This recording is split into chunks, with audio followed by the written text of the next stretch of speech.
Neil Brown saved his job last year, leading West Virginia to a massive 9-4 season. But now, with a loaded team and very high expectations, what can he do for an encore? So welcome back to the Gridiron Expert, guys. Ready to break down the West Virginia Mountaineers, their schedule and prediction for this upcoming season. As always, please continue to like, comment, subscribe, share our videos, and check out everything down in the description below. That includes our website, thegridironexpert.com, home of our expert picks, and home to our weekly newsletter. So if you want tons of exclusive news and content and analysis, that is the place for you. So go check it out, thegridironexpert.com. Links for everything down in the description below, where you can become a member of our GE Nation. So let's take a look at West Virginia, guys. 8-4 regular season, won their bowl game in convincing fashion over North Carolina to clinch a 9-win season. Honestly, had it not been for Houston's miraculous Hail Mary and a 41-39 win, the Mountaineers probably would have finished 9-3.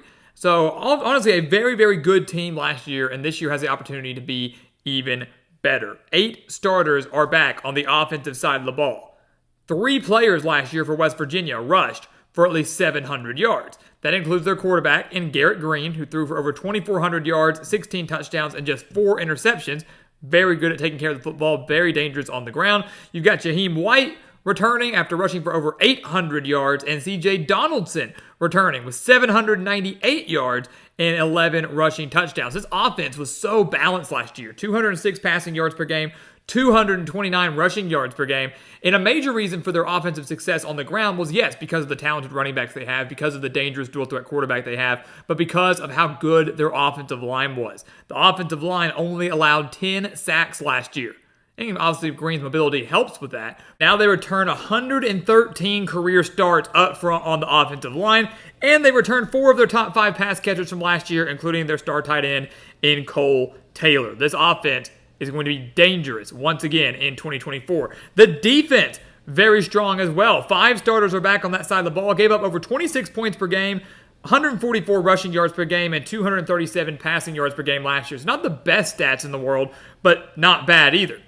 They do lose 4 of their top 6 tacklers from a year ago, but they do return Sean Martin up front on the defensive line.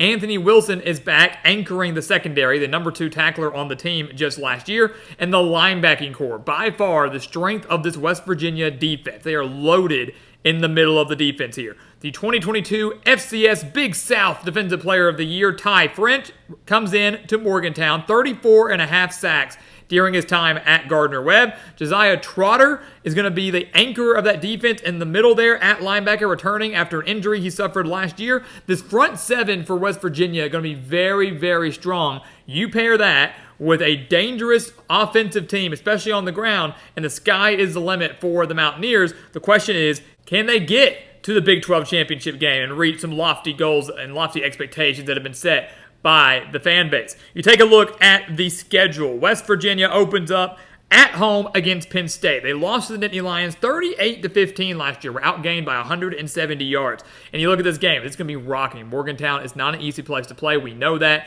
A lot of high expectations, an opportunity to get a win over a potential top 15 team to start the year. Everything's going to be looking good until it won't be, because I do believe Penn State wins this game at West Virginia. Yes, the Nittany Lions are dealing with 2 new coordinators, but across the board, I believe Penn State to just be more talented than West Virginia. They got Nick Singleton, Katron Allen in the running game, a running game that posted 146 rushing yards against this West Virginia defense just last year. I expect Drew Aller to take a big step forward at quarterback for Penn State, and that Penn State defense only allowed 76 rushing yards per game last year. They're going to be dangerous up front in the front 7. They're going to bottle up this West Virginia run game, force Garrett Green to try to win the game through the air, which he's capable of doing, but they don't want to have it happen that way. West Virginia becomes one-dimensional, and Penn State steals the win. They are 0-1. But I think they win their next 3. Let's just jump to it. We're not going to break it down immediately game by game. We'll go next 3. They'll beat Albany. They'll beat Pittsburgh. Backyard brawl, now on the road at Pittsburgh. West Virginia won 17-6 last year. This is a game where I think West Virginia's front 7 shines. Pittsburgh dealt with 12 different offensive line lineups in 2023. Will they be better up front this year? Sure. But by week 3, I don't think so. West Virginia has themselves a big day defensively. They beat Pittsburgh on the road, and then I think they beat Kansas. Look at West Virginia's schedule. Some of the top teams in the Big 12 have to come to Morgantown. Kansas is coming. Iowa State's coming. Kansas State's coming. And a sneaky good UCF team is coming to Morgantown. So a very favorable home schedule for Neil Brown's squad. An opportunity to win those games. Put a statement that they are Big 12 title contenders. So they can just win a few on the road. Again, sky's the limit. But I do think they beat Kansas. A huge, huge home game against a very good Jayhawks team that's going to be great offensively. So another game where West Virginia's defense will be tested. But not only do I think West Virginia's defense can hold their own against the Jayhawks, I believe West Virginia's offense is going to have themselves a pretty good day too. Because Kansas allowed 162 rushing yards per game last year. While the Jayhawks are getting better and better defensively, I don't think they're there quite yet. West Virginia owns the defensive edge in this game. They own home field advantage in this game, and they absolutely have an offense that can match the Jayhawks' electric offense step for step. They beat Kansas, and they are 3-1 heading into their bye week, entering a big game on the road at Oklahoma State. It should be noted that West Virginia has only defeated Oklahoma State one time since 2015, that coming back in 2022. They lost to the Cowboys 48-34 last year, thanks to 28 fourth quarter points from Oklahoma State and 281 rushing yards from the Cowboys. Unbelievable day from the team, but especially Ollie Gordon, the nation's leading rusher. You look at this Oklahoma State team this year, guys, too much returning for them. They return practically everybody offensively, including Ollie Gordon, including their quarterback Alan Bowman, including a loaded offensive line. They return their top 4 tacklers defensively, and they get to play this game in Stillwater. So yes, the Cowboys might not have the best defense in the world, and yes, these two teams are probably going to run wild on each other. Oklahoma State, 281 rushing yards last year, but West Virginia put up 226. But ultimately, the Cowboys, with all their experience coming back, plus home field advantage, gets the job done, and West Virginia takes their second loss of the year. The next two games are crucial. The next two games are crucial in the sense of keeping their Big 12 title hopes alive and keeping any solid bowl berths alive. Iowa State and Kansas State are two of the best teams in this Big 12 conference, and West Virginia gets to play them in back-to-back weeks and both at home. That is massive. That is a gift from the schedule makers. Only a gift, though, is West Virginia can take advantage of the home field advantage and win those two games. I believe they do. I do believe they win both of these games. Iowa State, this could be a low-scoring matchup here. Iowa State's going to have one of the best defenses, not just in the Big 12, but in the country. We talk about how dominant we believe West Virginia's front seven can be. This is a game where you look at Iowa State and say, can Rocco Beck solely win this game through the air? Young quarterback playing in a very tough environment, did very well last year for the Cyclones his first year as a starter. Can he deliver now in Morgantown? I'm going to say no. I'm going to say as West Virginia secondary comes through, they bottle up Abu Sama on the run game, force them to win the game through the air. They can't do it. They win that game. And then Kansas State, another game similar to the Oklahoma State game where I think both these teams are going to be so dominant on the ground. We know that's what West Virginia wants to do. We know Kansas State's going to do plenty of it with a dual threat quarterback and Avery Johnson, DJ Giddens returning. In terms of the style of play offensively, Kansas State and West Virginia line up very, very well for each other. And I look at this. If they're riding that high from that Iowa State win, West Virginia is, I have no doubt they can beat Kansas State at home. I think they can rattle Avery Johnson, first-year starter for the Wildcats this year, playing in one of the most difficult environments he'll see all year long. They rattle the young quarterback, force him to win the game through the air.